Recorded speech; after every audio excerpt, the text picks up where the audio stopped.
Kementerian Alam Sekitar dan Air Kasa menggesa agar tanah rizab sungai termasuk dataran banjir yang berisiko tidak dibangunkan untuk tujuan komersial dan kediaman.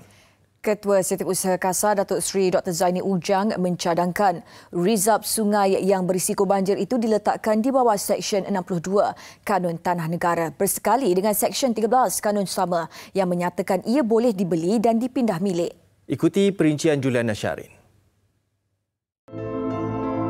Ketika ini, banyak tanah rizab sungai di seluruh negara boleh dibeli dan dipindah milik.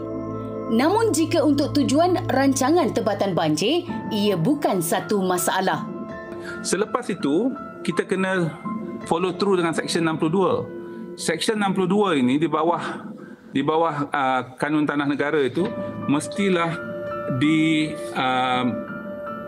dilaksanakan sama ada oleh kerajaan negeri yang pastikan benda tersebut dijadikan sebagai reserve. Tak boleh buat apa-apa. Kalau setakat Seksyen 13 tu tak jadi. Dia mesti pergi kepada Seksyen 62. Dan sama ada nak dibeli ke ataupun tanah tersebut memang tanah reserve yang telah tidak dipunyai oleh sesiapa.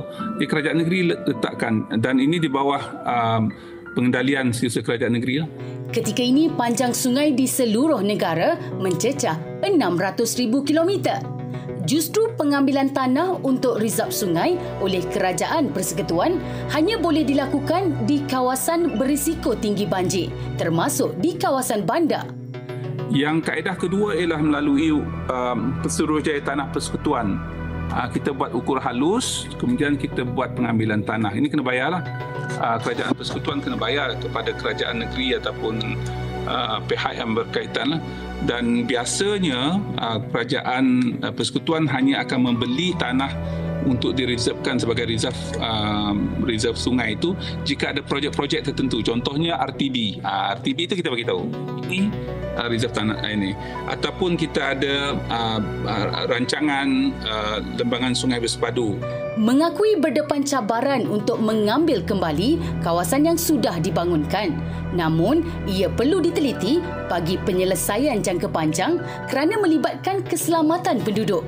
Jadi apabila sungai itu kecil, asalnya 2 meter contohnya, tiba-tiba sungai itu jadi besar disebabkan oleh ada pembangunan di hulu, ini akan menimbulkan masalah kepada penduduk yang kawasan tu. Yang saya memang tinggal kawasan ni, asalnya dulu sungai kat ujung sana, tiba-tiba sungai dah membesar.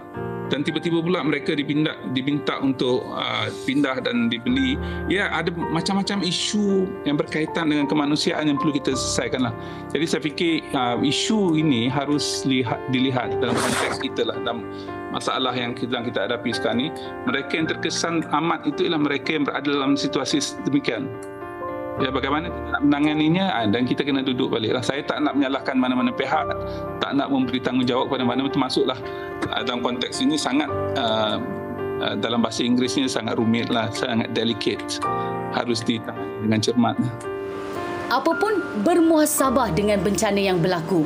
Semua pihak selepas ini perlu lebih cakna dalam pengurusan dan pelestarian sungai. Laporan Juliana Syarin, TV3.